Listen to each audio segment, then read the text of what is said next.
Karawang. Karawang merupakan salah satu kabupaten yang berada di Provinsi Jawa Barat, dengan masyarakat yang masih kental memegang adat Sunda.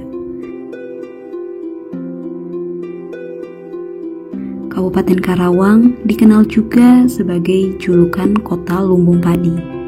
Dari segi geografis, Kabupaten Karawang sangat strategis, serta memiliki bentang alam yang indah, mulai dari gugusan pegunungan, sumber mata air, serta sawah yang menghampar luas.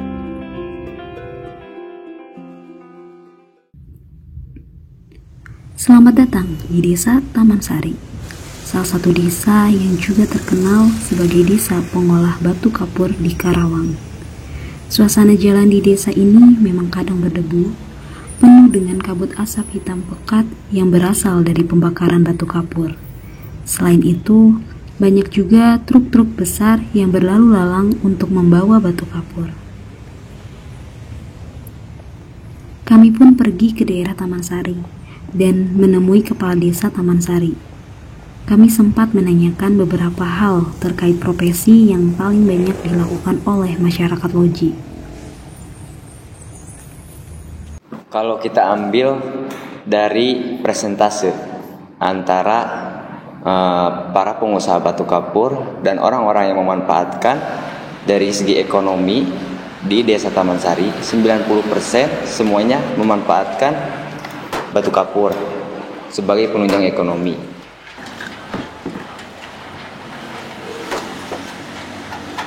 Untuk dampak lingkungan itu pasti ada ya. Yang namanya pembakaran kapur itu kan karena berpolusi. Nah, cuman di situ kita kembalikan lagi. Ya memang kebutuhannya masyarakat kami ya itu. Ya mungkin kalau dibilang polusi sudah menjadi terbiasa buat masyarakat kami. Kalau memang tidak ada polusi, tidak hiduplah dapurnya mereka. Itulah mungkin yang ada gitu.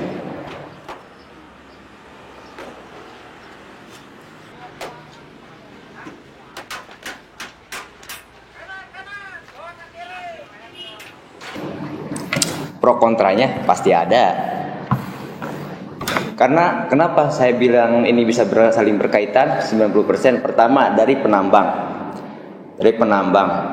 Yang kedua dari kendaraan juga kan, mereka narik dari batu hasil nambang. Yang ketiga dari pengusaha tungku. Pengusaha tungku itu sendiri banyak masyarakat yang bekerja dari setiap tungku. Jadi presentasi bisa dibilang 90% semua memanfaatkan dari hasil batu kapur. Pro kontra pasti ada. Ya, untuk laporan ke pemerintahan desa belum ada sih ya Pak. Belum ada untuk laporan. Tapi kalau selentingan pasti ada lah. Karena emang kan melihat dari posisinya juga memang polusi dari tungku kapur tidak bisa dielakkan. Kalau wacana sih ada ya. Kita juga inginlah di desa kita itu dibalik penunjang ekonomi dari faktor tungku, dari segi kesehatan juga terperhatikan lah. Kalau untuk wacana sih dulu mau dibikin satu wadah tempatkan untuk tungku itu dialokasikan. Akan tetapi dari kita belum terwujud. Banyak faktornya juga. Ya, faktor yang paling inti ya dari segi anggarannya. Belum ada solusi yang bisa memecahkan itu.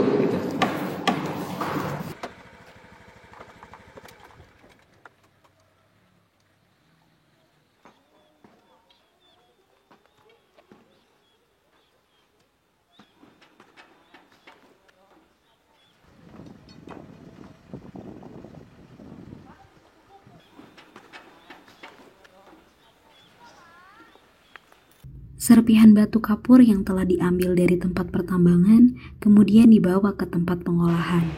Kemudian, batu kapur tersebut pun dimasukkan oleh para pekerja ke dalam lubang yang cukup besar. Batu-batu tersebut kemudian dibakar. Pembakaran tersebut yang biasanya menghasilkan kepulan asap.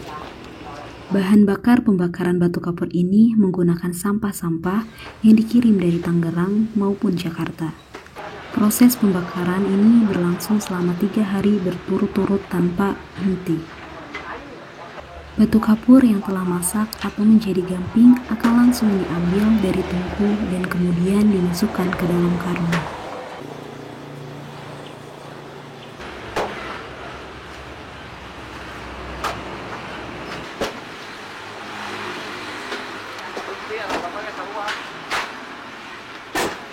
Kami juga mencoba mewawancarai salah satu pekerja di pengolahan batu kapur. Kami menanyakan beberapa hal terkait perekonomian mereka selama menjadi pengolah batu kapur. Bapak dengan Bapak siapa namanya? Walu. Walu, umurnya berapa? Umurnya 53. Asalnya daerah mana? Tegal. Tegal. Margasari. Tegalnya Margasari. Sudah berapa tahun Pak? Sudah 9 tahun. Ini. Terus kerjanya dari jam berapa Pak? Dari jam 7 sampai selesai lah. Sampai jam 7 atau jam 10. Sampai jam 10. Kalau kesannya kerja di sini bagaimana Pak? Oh, itu borong, sistemnya borong. Borong montas selio 850. Dibagi 4 kilo gitu. Harinya borong, lamun angges ya dapat ya 200-an dapat lah. Dari lamun angges, tapi lamun angges ya paling 150-100 gitu.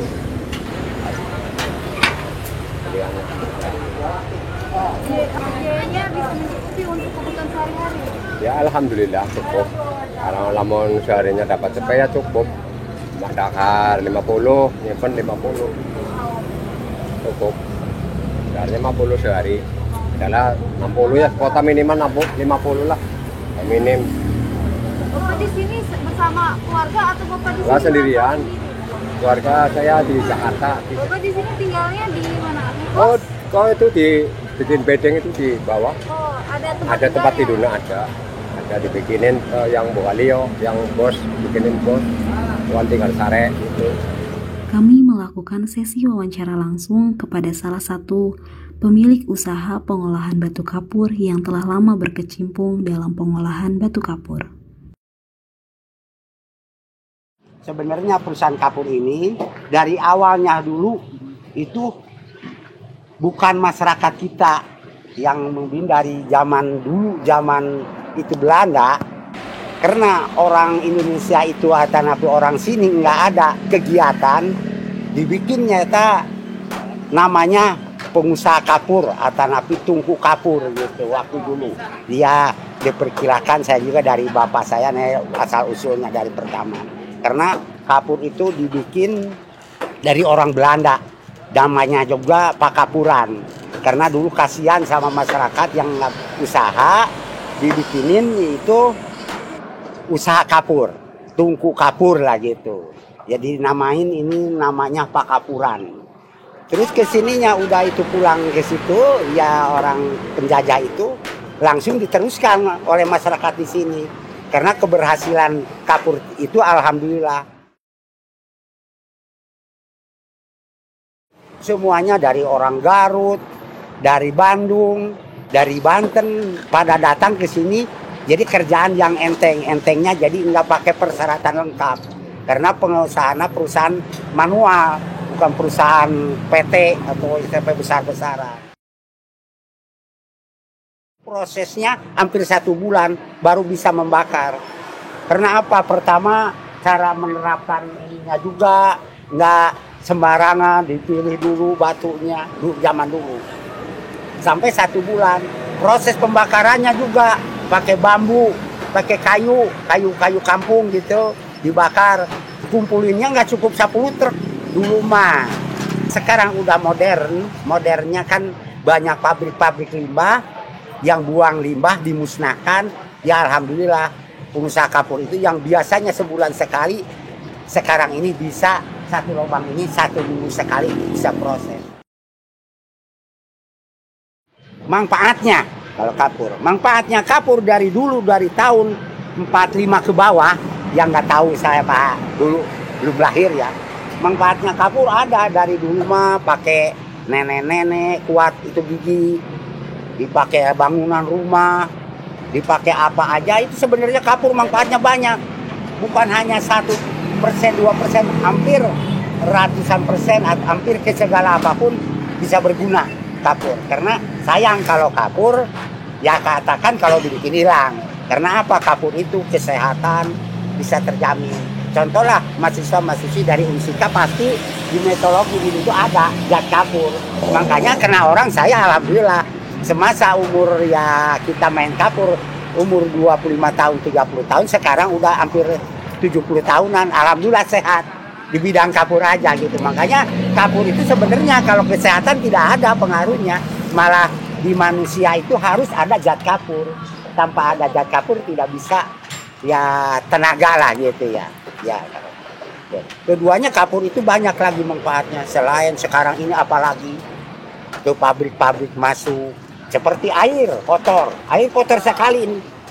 Jelek sekali kotor, tapi dimasukin kapur, bongkahannya otomatis jarak 10 menit aja jadi jernih.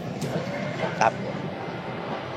Terus ada bau-bau di pabrik seumpama, maka pabrik suka mesen kapur sama saya, pabrik bemoli, kadang-kadang pabrik-pabrik itu yang bau-bau lah limbahnya. Diawur pakai kapur, otomatis 2 jam bau itu udah musnah. Ini limbahnya batu kapur bisa juga digiling. Kemana masuknya? Itu ke pabrik keramik Mulia. Jadi sebenarnya dari kapur itu tidak ada yang kebuang.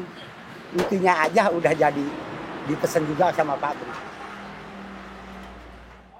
Alhamdulillah dikunjungi dari Unsika Karawang, mahasiswa Karawang, kita lebih mantap lagi, lebih maju lagi gitu. Bisa diajukan sama pemerintah dari Pemda sampai Wakub kan bisa dari adik-adik semua dari mahasiswa Unsika Karawang ini bisa menambah kekuatan lah, artinya kekuatan bisa menceritakan, mengomongkan kepada ya yang di atas itu.